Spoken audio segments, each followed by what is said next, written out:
हरे कृष्णा। श्री आलारनाथ या आलवारनाथ धाम की जय। आप में से कितने भक्त यहाँ पहली बार आ रहे हैं? हाथ ऊपर कीजिए। इतने सारे भक्त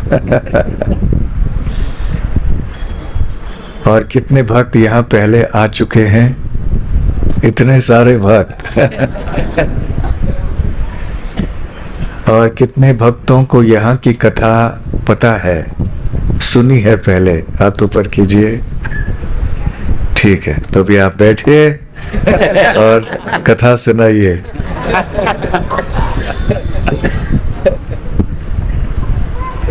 ये स्थान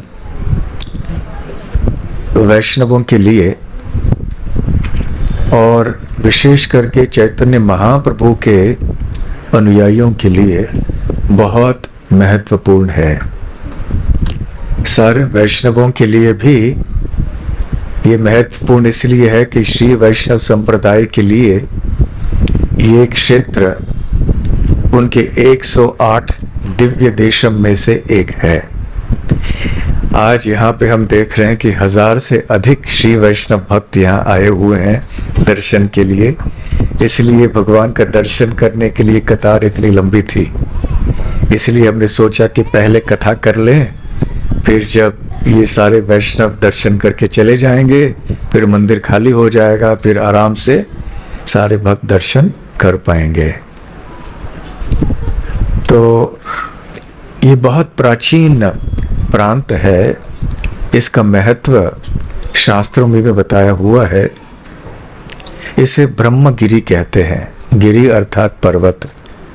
ब्रह्मा जी के पीछे इस पर्वत का नाम है। तो ब्रह्मगिरी नाम कैसे पड़ा?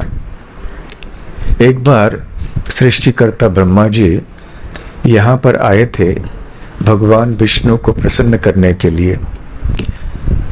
तपस्या में स्थित थे।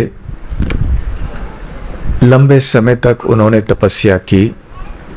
भगवान प्रसन्न हुए ब्रह्मा जी की तपस्या से, उनकी सेवा से, और ब्रह्मा जी के सामने प्रकट हुए और उन्होंने कहा कि हे ब्रह्मा जी, अभी क्योंकि आपने यहाँ पर तपस्या की है इसलिए इस स्थान का नाम आज से आपके पीछे रखा जाएगा।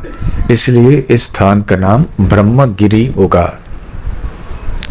तो यहाँ पे आप एक काले शिला से मेरी एक चतुर्भुज मूर्ति बनाइए।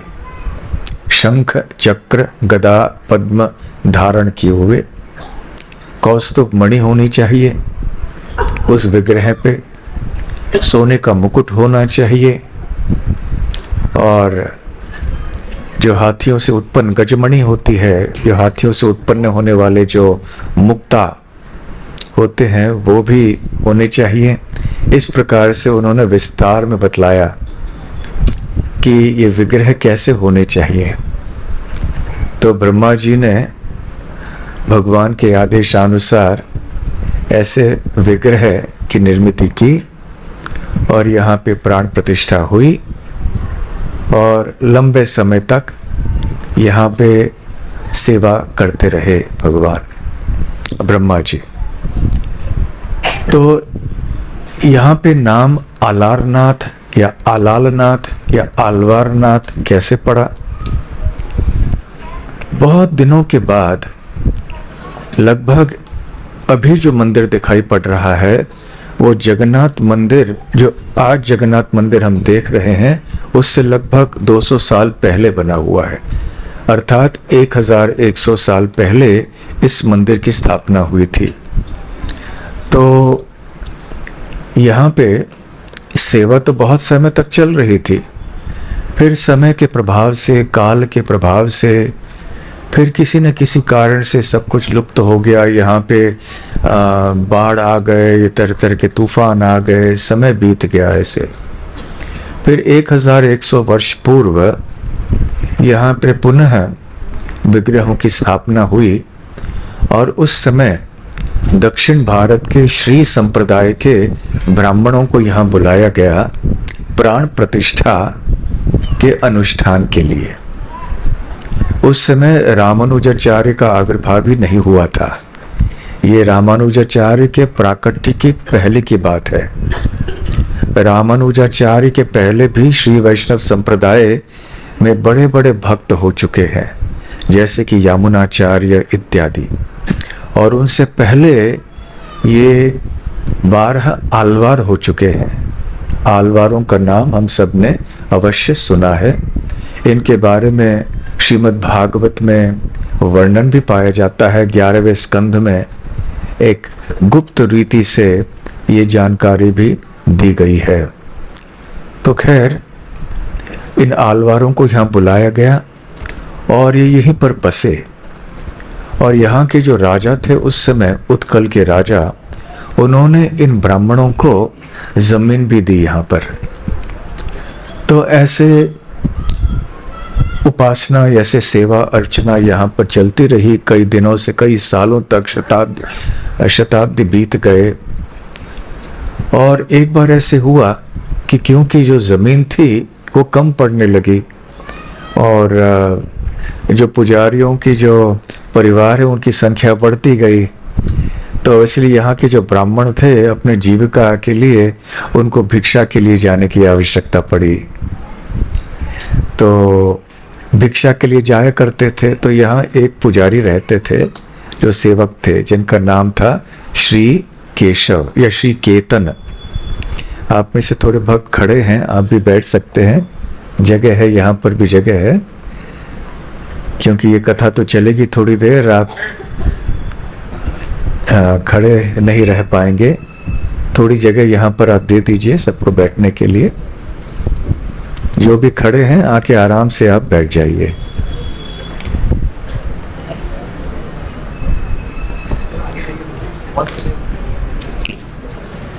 तो पुजारी का नाम था श्री केतन। अब ये श्री केतन पुजारी तो थे, फिर भी ऐसे बताया जाता है कि उनको अधिक श्रद्धा नहीं थी भगवान में और भगवान के श्री विग्रह में। तो वो सेवा तो किए जा रहे थे। तो एक बार वो भिक्षा मांगने के लिए कहीं बाहर गए। उनको 3 दिन लगने वाले थे। तो उन्होंने अपने छोटे पुत्र, जिसका नाम था मधु, से कहा कि देखो मधु, अभी मैं बाहर जाने वाला हूँ, 3 दिनों के बाद लौट के आऊँगा। तो जो भी तुम्हारी माँ भोग बनाती है वो यहाँ आलवार नाथ को अर्पण करना। तो आलवार नाथ चतुर्भुज रूप भगवान विष्णु का ये नाम इसलिए पड़ा कि आलवार संप्रदाय से आलवार के अनुयायी आके यहाँ सेवा कर रहे थे, इसलिए नाम आलवार नाथ हुआ।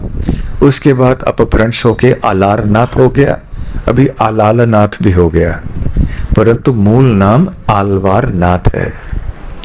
तो मधु से श्री केतन ने कहा कि जो भी तुम्हारी माँ भोग बनाएगी तो उसे तुम भगवान के सामने, आलवार नाथ के सामने रखना, उनको भोग चढ़ाना, उनको खिलाना। तो बालक मधु ने कहा कि मुझे तो कोई मंत्र आदि कुछ पता नहीं है, क्या विधियां हैं जिनका पालन करना चाहिए, भगवान को कैसे मैं भोग चढ़ाऊंगा। तो श्री केतन ने कहा कि कोई बात नहीं है, केवल भगवान से प्रार्थना करो, निवेदन करो कि वो स्वीकार कर लें तुम्हारा भोग। तो फिर वो चले गए। उधर मधु की माँ ने भोजन तो बनाया, फिर मधु को कहा कि आओ भोग चढ़ाओ, भोग अर्पण करो। तो मधु ने वो थाली ले ली, भगवान के सामने रखे और कहने लगा वो लड़का, बच्चा, कि आप स्वीकार कर लीजिए। तो मधु को ज़्यादा ज्ञान नहीं था, बहुत छोटा बच्चा था। उसे क्या पता कि भगवान को जब भोग चढ़ाया जाता है तो भगवान अपने दृष्टि मात्र से उस भोग को स्वीकार करते हैं और वो प्रसाद बन जाता है। भगवान ग्रहण कर लेते हैं प्रसाद, उस भोग को, परंतु जो थाली में रखा हुआ है भगवान के सामने वो वैसे का वैसे रह जाता है, बल्कि उसको ग्रहण करके वहाँ प्रसाद रूप में वो छोड़ देते हैं, उसको महाप्रसाद कहते हैं। ये सारे सूक्ष्म दार्शनिक बातें तो इस बच्चे को पता नहीं थे। उसने सोचा कि भगवान को खिलाने का मतलब है कि भगवान ऐसे ही उस भोजन को खाएंगे जैसे हम लोग खाते हैं। जब हम लोग भोजन ग्रहण करते हैं तो थाली खाली कर देते हैं। कम से कम खाली करना चाहिए, छोड़ना नहीं चाहिए बीच कुछ। तो फिर बच्चे ने रखा, कहा कि अब खाइए। तो फिर वो अपने मित्रों के साथ खेलने के लिए चले गए। थोड़ी देर के बाद आए तो देखा तो थाली भरी हुई है। आलवारनाथ से प्रार्थना की कि आप खाइए, आपके सामने रखा है। फिर से चले गया खेलने के लिए। लौट के आया तो देखा फिर भी थाली भरी हुई है। तो अभी वो कहने लगा, भगवान ऐसे आप करेंगे तो बहुत परेशानी हो जाएगी, मेरे पिताजी आके मुझे डांटेंगे। फिर पिताजी ने मुझे कहा है कि भगवान को खिलाओ, भगवान को भोग चढ़ाओ। शायद आप इसलिए नहीं ले रहे हैं कि मैं छोटा बच्चा हूँ, मुझे मंत्रों का उच्चारण नहीं आता, सही जो विधियां हैं उनके बारे में जानकारी नहीं है मुझे, शायद इसलिए आप स्वीकार नहीं कर रहे होंगे। परंतु भगवान ने तो पहले स्वीकार कर ही लिया था, परंतु ये मधु को बात पता नहीं थी। तो फिर अंततः मधु रोने लगा कि आप स्वीकार कीजिए, और फिर से वो बाहर गया खेलने के लिए। बाल्यस्तावत क्रीड़ा सकता है, तो बाल्यावस्था में खेलने में, क्रीड़ा में बहुत रुचि रखते हैं बच्चे लोग। तो खेलने चला गया। अब भगवान ने देखा कि बड़ी परेशानी है, इस बच्चे को डांट सुननी पड़ेगी, ये बच्चा दुखी हो जाएगा। डांट तो नहीं सुननी पड़ेगी, लेकिन ये बच्चा सोच रहा है कि मैंने खाया नहीं है, तो ये दुखी हो जाएगा बेचारा। तो भगवान ने उस तरह से ग्रहण कर लिया जैसे हम ग्रहण करते। थाली खाली हो गई, भगवान ने ले लिया। इसी तरह की कथा गौर लीला में भी, जगन्नाथपुरी में भी हुआ। और रघुनंदन और उनके मुकुंद और उनका पुत्र रघुनंदन। तो खैर फिर यहाँ पर जब थाली खाली हुई तो बच्चा वापस आया, उसने देखा थाली खाली है, वाह बहुत अच्छा, भगवान ने ले लिया। तो जाके थाली अपनी माँ को दे दी कि भगवान ने भोजन ले लिया। ठीक है, अच्छी बात है, लेकिन महाप्रसाद कहाँ है? क्या भगवान ने ले लिया? अरे ले लिया का क्या मतलब है? हाँ, भगवान ने खा लिया। अरे ऐसे थोड़ी होता है, भगवान तो थाली में महाप्रसाद छोड़ते हैं, ऐसे खाली नहीं होती है थाली। तो फिर से चढ़ा भोग। तो ऐसे 3 दिन होता गया, और 3 दिन उपवास करना पड़ा सबको घर में। और फिर तीसरे दिन जब आ गए श्री केतन और देखा उन्होंने कि चलो महाप्रसाद खिलाओ, तो बड़े आनंद से मधु ने कहा भगवान ने तो खा लिया। क्या खा लिया? तो दे दो महाप्रसाद, दे दो। नहीं, थाली खाली कर दी भगवान ने। तो श्री केतन सोचने लगे ये बच्चा कुछ गड़बड़ कर रहा है, या तो इसने खा लिया होगा स्वयं, या तो फिर डर के मारे पता नहीं क्या किसी और ने ले लिया, क्या हुआ क्या ये। तो फिर मधु ने कहा कि नहीं, वास्तव में भगवान ने ये खा लिया है। तो श्री केतन को भरोसा नहीं था, क्योंकि ठीक है इस बार फिर से भोग चढ़ाओ, मैं पर्दे के पीछे छुप के मैं देखना चाहता हूँ।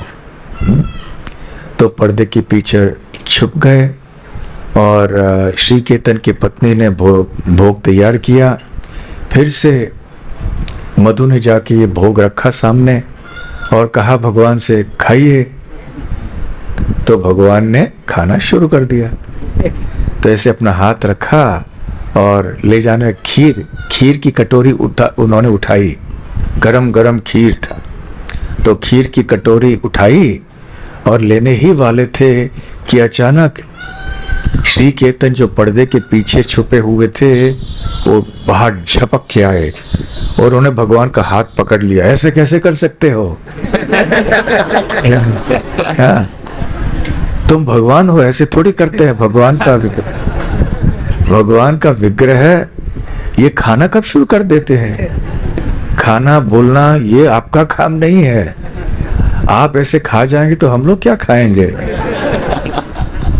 और जैसे उन्होंने भगवान का हाथ पकड़ लिया, कर कमल पकड़ लिए, तो भगवान के कर कमलों में जो गरम खीर की कटोरी थी वो हिल गई, और हिलने के कारण जो गरम खीर है थोड़ा बहुत वो भगवान के शरीर पर गिरी। और इसलिए आज पुजारी आपको दिखाएंगे कि भगवान के दिव्य शरीर के ऊपर भी थोड़े जलने के दाग हैं, जहां वो गरम गरम खीर गिरी थी तो उनका शरीर थोड़े स्थानों में जल गया, वक्षस्थल पे, हाथ पे, और थोड़े 1-2-3 ऐसे स्थानों में। तो इस प्रकार से वो खीर यहाँ इन्होंने ली, और ऐसे बताया जाता है कि ये जो श्री केतन थे, इनकी श्रद्धा इतनी नहीं थी तो वो विश्वास नहीं कर पाए कि भगवान इस प्रकार से भी कर सकते हैं। तो ये लीला यहाँ पर हुई। तो क्योंकि ऐसे हुआ, भगवान अप्रसन्न हुए, नाराज हुए, और उन्होंने कहा क्योंकि आप सबकी श्रद्धा नहीं है, इसलिए मैं ये कहता हूँ कि यहाँ एक तूफान आने वाला है, और जो ज्वार तरंग हैं, अंग्रेजी में टाइडल वेव कहते हैं, बहुत ऊंचे ऊंचे लहरें आने वाली हैं, ज्वाला लहर कहते हैं, तो वो आने वाले हैं और यह सब कुछ डूब जाएगा और आप सबकी मृत्यु होगी सिवाय मधु के।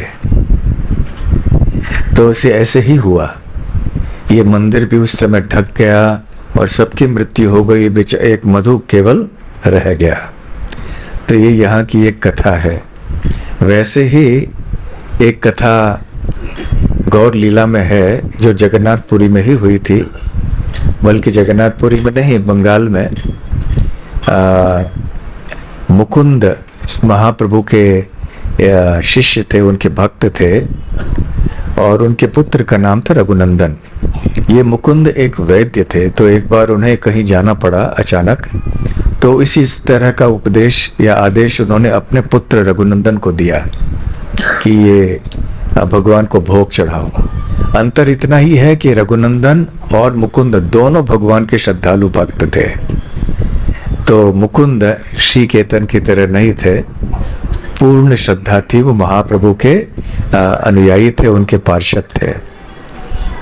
तो एक हास्यपद घटना हुई जो मैं कई बार सुनाता हूँ भी, कि एक बार जब बेलगाम मंदिर में भागवत प्रवचन में मैंने ये कथा बताई मुकुंद और रघुनंदन की, तो कथा समाप्त हो गई। फिर हम लोग प्रसाद लेने गए, प्रसाद लेके बाद में फिर से हम मंदिर में दर्शन करने आए।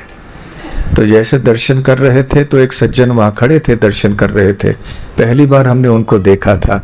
तो ऐसे जाके हरे कृष्ण किया, कहाँ से आए वगैरह। तो मैंने पूछा आपका नाम क्या है? उन्होंने कहा मेरा नाम मुकुंद है। अच्छा, तो मैंने आज ही मुकुंद एक भक्त के बारे में कथा की थी थोड़ी ही देर पहले, और मुकुंद के पुत्र का नाम था रघुनंदन। उसने कहा मेरे भी बच्चे का नाम रघुनंदन है। उसने कहा वाह बढ़िया। फिर हमने उनको संक्षेप वो थोड़ी कथा सुनाई। तो खैर यहाँ पे श्री केतन और मधु की कथा इस प्रकार से हुई, आलवारनाथ। तो ऐसे कई सदियों तक ऐसे बिना सेवा किए हुए भगवान यहाँ रहे। कई बार ऐसे होता है, जैसे हम खीर चोरा गोपीनाथ की लीला में देख रहे थे, माधवेंद्र पुरी के स्वप्न में गोपाल जी आए कि काफ़ी लंबे समय से मैं यहाँ झाड़ियों में छुपा हुआ हूँ, मेरी सेवा नहीं हो रही है। तो इसी प्रकार से यहाँ भी आलवारनाथ की सेवा काफ़ी समय से नहीं हो रही थी। तो हुआ ये कि राजा पुरुषोत्तम देव जो थे, जिनके बाद फिर आए प्रताप रुद्र आदि, तो वो कांची देश जा रहे थे। कोई समस्या हुई थी उनके और कांची के राजा के बीच में, अपने आप में एक सुंदर कथा है, और वो युद्ध करने जा रहे थे। तो जगन्नाथपुरी से कांची जाते जाते यहाँ पर रुके, और रुके अर्थात यहाँ से जा रहे थे। उस समय भगवान ने उनसे कहा, एक आकाशवाणी हुई कि हे राजन, मैं बहुत लंबे समय से यहाँ पर हूँ, मेरी सेवा काफ़ी लंबे समय से हुई नहीं है, इसलिए आप यहाँ पर आओ और मेरी सेवा शुरू करो और मेरा आशीर्वाद लेके जाओ। तुम्हारा विजय होगा युद्ध में, और जब तुम लौट के आओगे तो यहाँ मेरी सेवा पूजा आदि प्रारंभ कर लो। तो भगवान का आशीर्वाद लेकर राजा पुरुषोत्तम देव आगे चले गए कांची प्रदेश में। वहाँ पे विजय हुई, युद्ध में लौट के आए और फिर जगन्नाथपुरी से उन्होंने कई ब्राह्मणों को भेजा यहाँ भगवान की पूजा अर्चा सेवा करने के लिए। तो उसके बाद से ये मंदिर जगन्नाथ मंदिर से जुड़ा हुआ है। तो फिर से पुनः यहाँ पे सेवा अच्छी तरह से शुरू हो गई।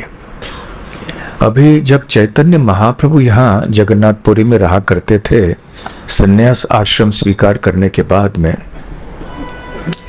तो जब अनवसर का समय होता है, स्नान यात्रा और रथ यात्रा के बीच में जो एक पक्ष के समय की अवधि होती है 14 या 15 दिन, तो उस समय कोई भगवान जगन्नाथ का दर्शन नहीं कर पाता है, भगवान दर्शन नहीं देते हैं। ऐसे बताया जाता है कि भगवान को थोड़ा बुखार हो जाता है और उनको विशेष कोई औषधियाँ आदि सब खिलाई पिलाई जाती हैं, और विशेष उनके सेवक होते हैं दैत्यपति, वो उनकी सेवा करते हैं। जो विश्वावसु के जो वंशज हैं वही सेवा करते हैं जगन्नाथ के, वही मात्र भगवान को देख सकते हैं। तो अन्य सारे जो भक्त हैं, जो भगवान जगन्नाथ का दर्शन प्रतिदिन करने के आदी होते हैं, जब उनके लिए ये 14 दिन में अवसर नहीं मिलता है दर्शन करने के लिए, तो उनके लिए बहुत दुख की बात होती है।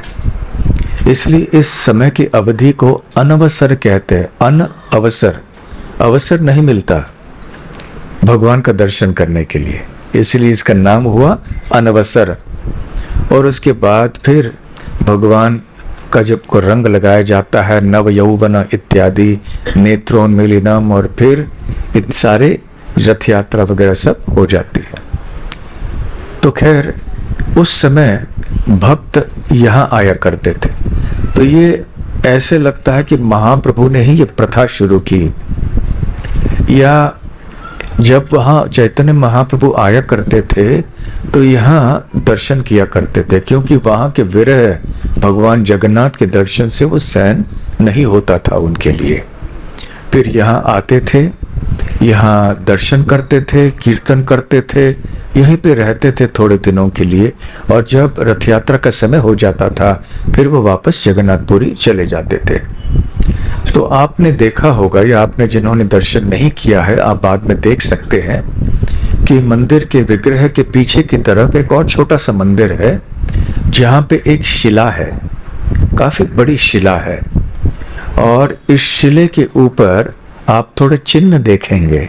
वो चिन्ह क्या है कि जब चैतन्य महाप्रभु यहाँ पर आए थे तो उन्होंने भगवान आलवारनाथ के सामने पूरा दंडवत प्रणाम किया था, और इतने प्रेमावेश में थे वो, महाप्रभु के अष्ट सात्विक विकार महाभाव के लक्षण इतने तीव्रता से उनके अंदर प्रकट हो रहे थे कि वो शिला जो है, वो पत्थर, वो भी पिघल गए। तो आप देखेंगे वहाँ पे भगवान के चरण कमलों, महाप्रभु के चरण कमलों के चिन्ह हैं, उनके मुखारविंद के हैं, उनके वक्षस्थल के हैं, वो चिन्ह आपको वहाँ दिखाई पड़ेंगे उस शिला में। तो इस प्रकार चैतन्य महाप्रभु यहाँ रहा करते थे। और चैतन्य महाप्रभु क्यों यहाँ पर आया करते थे, ये एक बहुत रहस्य की बात है। इस रहस्य का खुलासा श्रील भक्ति सिद्धांत सरस्वती ठाकुर ने किया लगभग 100 साल पूर्व। जब भक्ति सिद्धांत सरस्वती ठाकुर पुरी आए थे, यद्यपि पुरी में वो कई वर्ष रहे, परंतु ऐसे कोई समाचार नहीं है कि उस समय वो यहाँ पर आए होंगे, परंतु संन्यास लेने के बाद अवश्य श्रील भक्ति सिद्धांत सरस्वती आए थे यहाँ पर। तो जब आए तो उन्होंने एक बहुत महत्वपूर्ण घोषणा की कि ये स्थान वृंदावन से अभिन्न है और यहाँ जो पास में कुंड है ये राधा कुंड से अभिन्न है। तो अब ये प्रश्न उत्पन्न होता है कि ऐसा क्यों? देखिए, ये बहुत गूढ़ी बात है, जरा ध्यान से सुनिए और आप में से जो सो रहे हैं ना, उठ जाइए अभी, क्योंकि ये बातें आपको बाद में सुनने के लिए अब नहीं मिलेगा। ठीक है? तो हुआ ये, देखिए, अनवसर के समय भगवान जगन्नाथ तो दर्शन नहीं देते हैं, परंतु क्या भगवान कृष्ण के और विग्रह जगन्नाथपुरी में नहीं है? टोटा गोपीनाथ में जा सकते थे चैतन्य महाप्रभु, वो तो भगवान श्री कृष्ण स्वयं हैं। और बल्कि चैतन्य महाप्रभु का तिरोभाव तो टोटा गोपीनाथ मंदिर में हुआ, जगन्नाथ मंदिर में नहीं हुआ, अलारनाथ में नहीं हुआ। तो टोटा गोपीनाथ मंदिर क्यों नहीं गए अपने विरह के अग्नि का शमन करने के लिए? यह बड़ा प्रश्न है। दूसरा प्रश्न ये है कि यहाँ तो चतुर्भुज रूप है भगवान विष्णु के। श्री संप्रदाय में भगवान विष्णु आराध्य देव है, तो यहाँ भी चतुर्भुज रूप में है। ये स्पष्ट है कि ये तो भगवान विष्णु है। और चैतन्य महाप्रभु द्विभुज मुरलीधर के उपासक या उनके सेवक हैं, उनकी भक्ति करते हैं। एक बार अद्वैत आचार्य चैतन्य महाप्रभु के पास में आए कि आपने मुकुंद को क्यों डांटा? तो उन्होंने कहा ये चतुर्भुज रूप की सेवा कर रहा है। तो अद्वैत आचार्य ने कहा तो क्या गलती है? तो क्या गलत है? वही भगवान है ना, विष्णु है, तो क्या गलती है? तो आपका मत क्या है, जरा बताइए इसके बारे में। तो महाप्रभु ने कहा, उन्होंने शास्त्रों से बहुत कोई प्रमाण दिए। उन्होंने कहा कि देखो, भगवान का मूल स्वरूप द्विभुज है, नराकृति परम ब्रह्म। परम ब्रह्म की आकृति जो है नर के समान है। ऐसा नहीं कि भगवान का रूप मनुष्यों को समान है, मनुष्यों का रूप भगवान के समान है। तो द्विभुज, हम लोग तो चतुर्भुज किसी को देखते नहीं यहाँ पर, तो हम सब द्विभुज हैं, दो हाथ हमारे हैं। तो नराकृति परम ब्रह्म, गूढ़ मनुष्य लिंगम परम ब्रह्म। और एक श्लोक उन्होंने बताया, ये भागवत का श्लोक है, जिसमें ये बताया जाता है कि वास्तव में पर ब्रह्म मुक्त वैसे एक बहुत ही गोपनीय रीति से मनुष्य समाज में प्रकट होते हैं और इस प्रकार से अपना मूल स्वरूप प्रकाशित करते हैं। तो भगवान का मूल स्वरूप द्विभुज है, दो हाथों वाला है। देखिए, जब चैतन्य महाप्रभु ने इस प्रकार से मुकुंद को डांटा था, हमें ये नहीं सोचना चाहिए कि हमें चतुर्भुज विष्णु का तिरस्कार करना चाहिए। नहीं, एक तात्विक सिद्धांत बताना चाहते थे श्री चैतन्य महाप्रभु अपने अनुयायियों को कि भगवान मूल रूप से श्याम सुंदर गोविंद मुरलीधर हैं, द्विभुज बांसुरी बजाने वाले। और जितने भी चतुर्भुज रूप वैकुंठ में हैं, भगवान विष्णु के रूप या नारायण के रूप, वो सब अंततः उस श्री कृष्ण के कला हैं, उनके अंश हैं या अंशों के अंश हैं या उनके कला हैं। मूल तो भगवान श्री कृष्ण वृंदावन के हैं। तो इस बात के ऊपर जोर देना चाहते थे। तो जब चैतन्य महाप्रभु द्विभुज श्री कृष्ण रूप के ऊपर इतना जोर देते थे, वो अलारनाथ क्यों आए चतुर्भुज भगवान का दर्शन करने के लिए? वहां टोटा गोपीनाथ को छोड़कर अन्य जो भगवान के विग्रह हैं वहां पे उनको छोड़कर यहाँ पे क्यों आए? ये दूसरा प्रश्न है। तीसरा भी प्रश्न है, जब आप कल जगन्नाथ मंदिर में गए, आपने गरुड़ स्तंभ देखा होगा। आप में कितने भक्तों ने गरुड़ स्तंभ देखा? हाथ ऊपर कीजिए, सबने देखा। और आपने चैतन्य महाप्रभु के कर कमलों के जो उंगलियां हैं उनके चिन्ह देखे? हाँ, 3 उंगलियों के आप चिन्ह देख सकते हैं, क्योंकि चैतन्य महाप्रभु जब दर्शन करने जाते थे सर्वप्रथम वो पीछे गरुड़ स्तंभ के पास जाते थे और कभी कभी शरीर को सहारा देने के लिए ऐसे खंबे पर उंगलियां रखते थे देखने के लिए, दर्शन लेने के लिए। तो पहली बात यह है कि चैतन्य महाप्रभु वहां पर जाके दर्शन क्यों करते थे? क्योंकि आपने देखा होगा कि वहां खड़े रहने से केवल जगन्नाथ का दर्शन होता है, बलभद्र सुभद्रा देवी का दर्शन नहीं होता है।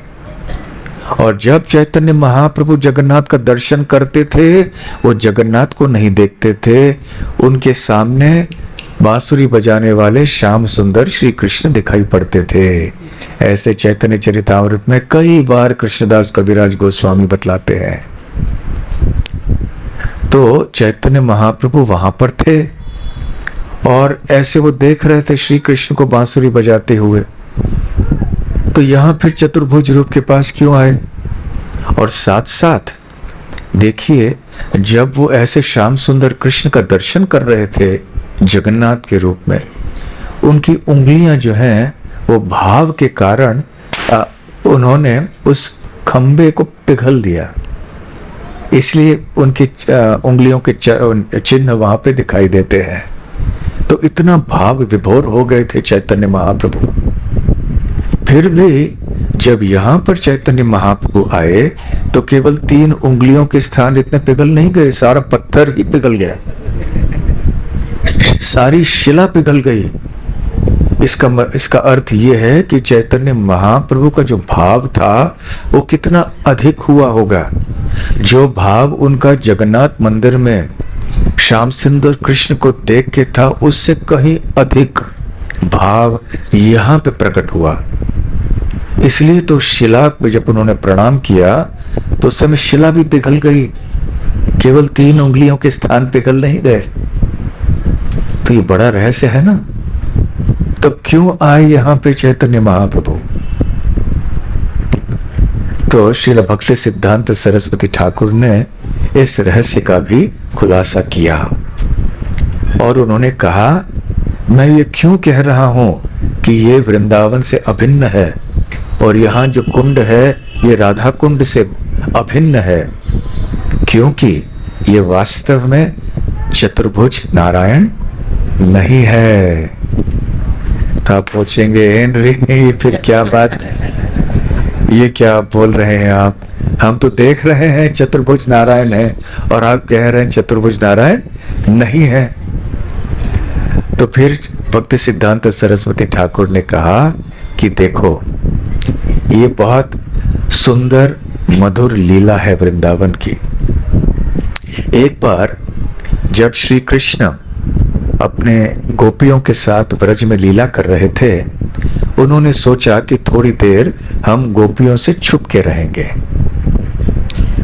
उन्होंने देखा था कि इनका मान थोड़ा बढ़ गया है, तो वो अलग गए, एक जगह किसी कुंज में कहीं जाकर बैठ गए, छुप गए।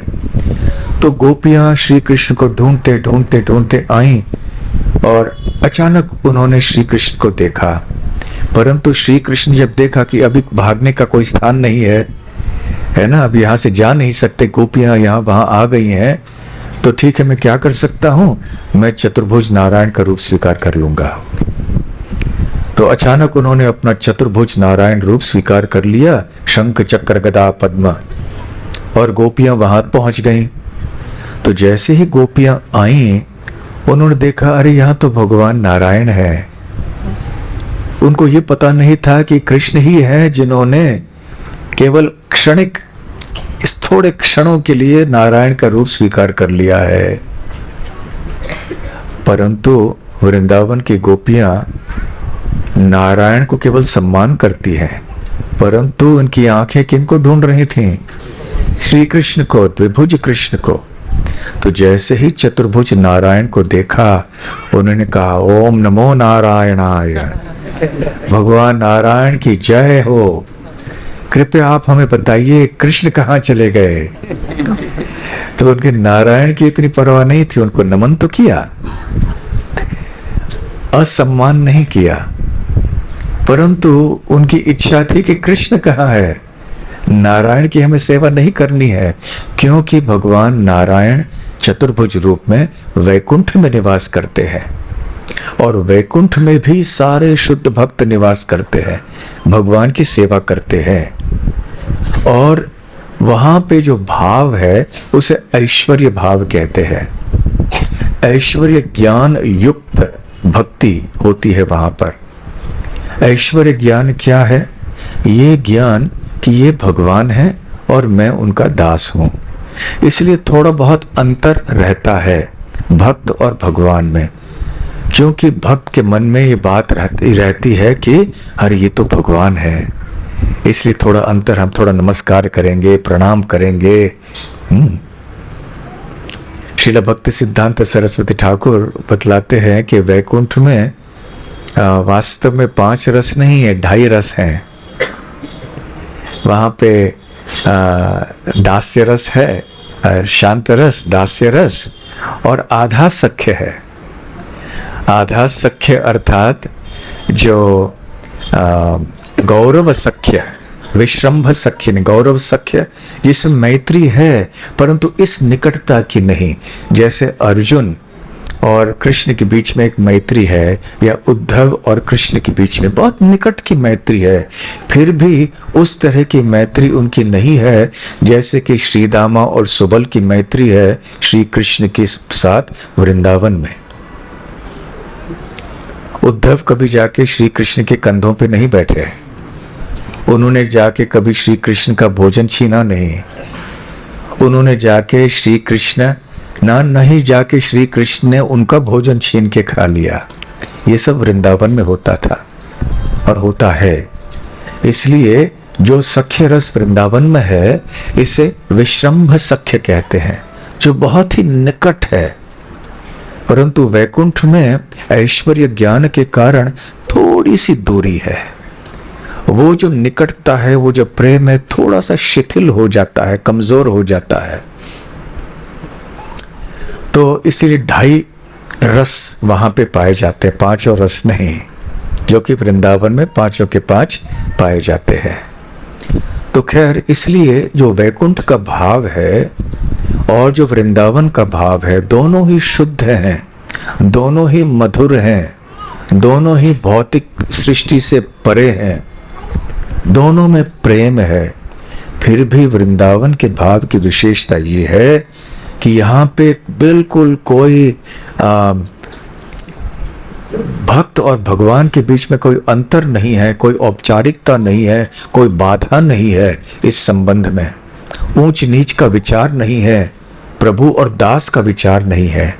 हालांकि सारे गोलोक वृंदावन के भक्त भगवान की सेवा करना पसंद करते हैं, फिर भी वो ये नहीं मानते हैं कि ये भगवान है और हम केवल दास हैं। तो गोपियां वृंदावन भाव में हैं, वृंदावन भाव के सर्वोच्च उदाहरण है वो। इसलिए भगवान नारायण को तो दूर से ही प्रणाम करते हैं। और फिर वो आगे चले गए, गोपियां चली गईं आगे। तो भगवान नारायण ने सोचा चलो ठीक है, पर वो चले तो गए हैं गोपियां, लेकिन राधा रानी कहाँ है? फिर राधा रानी आ गई गोपियों के पीछे पीछे। जब राधा रानी श्री कृष्ण के सामने आई और श्री कृष्ण चतुर्भुज रूप में थे, तो राधा रानी के प्रभाव से श्री कृष्ण की जो 2 अधिक भुजाएं थी वो पिघल गए और फिर से श्री कृष्ण द्विभुज रूप में आ गए, बांसुरी हाथ में आ गई। दूसरे शब्दों में श्रीमती राधा रानी की भक्ति या उनका प्रेम इतना तीव्र है कि श्री कृष्ण ये जो चतुर्भुज रूप को भी धारण नहीं कर पाए,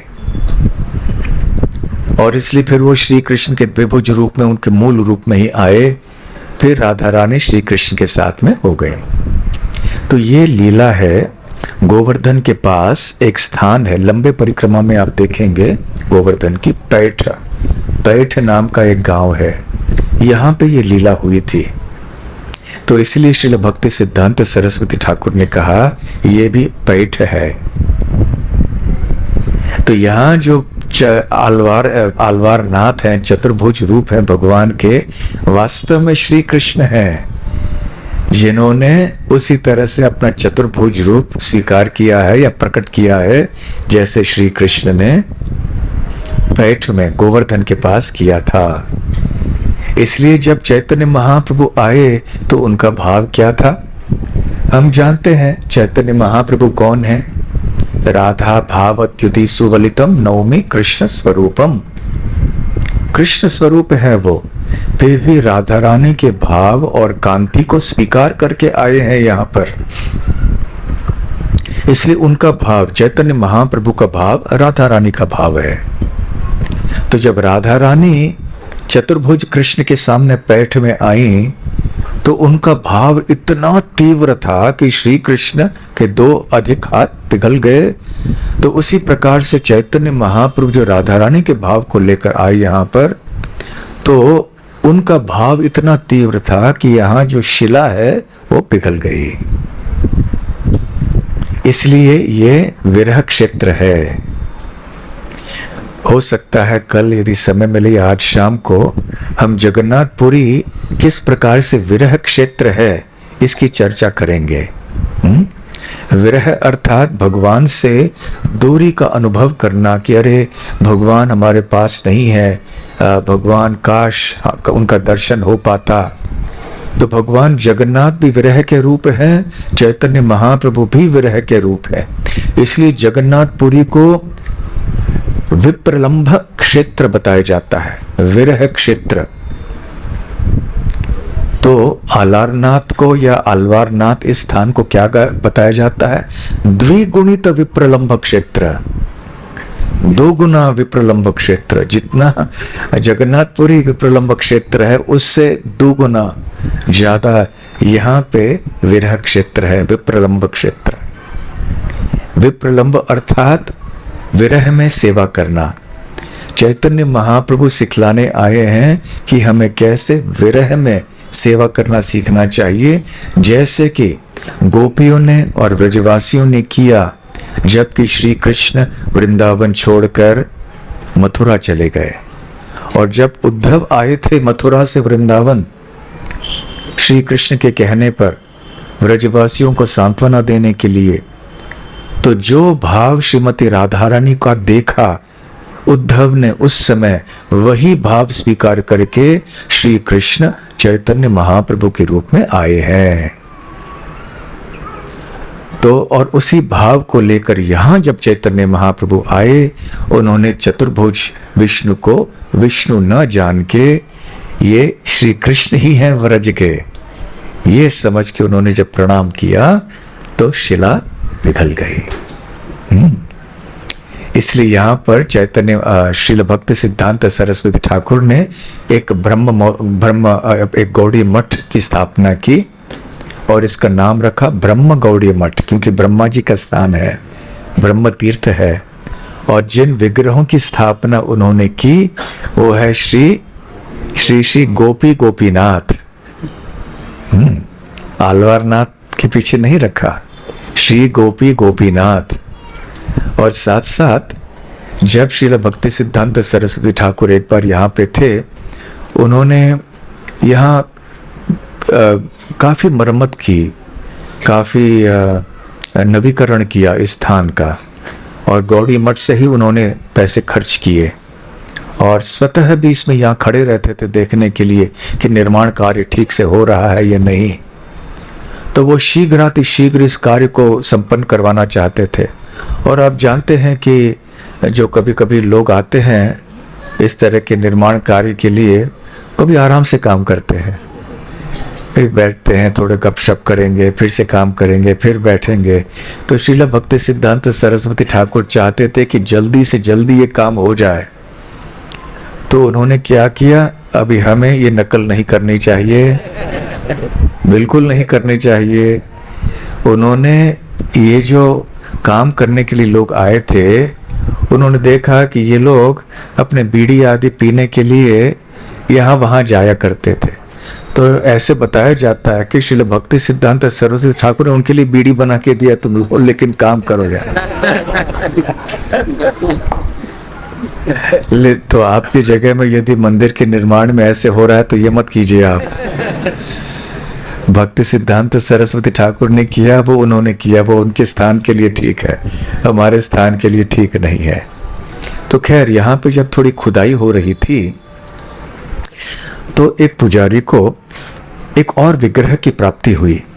वो विग्रह बिल्कुल बड़े आलवारनाथ की तरह ही थे।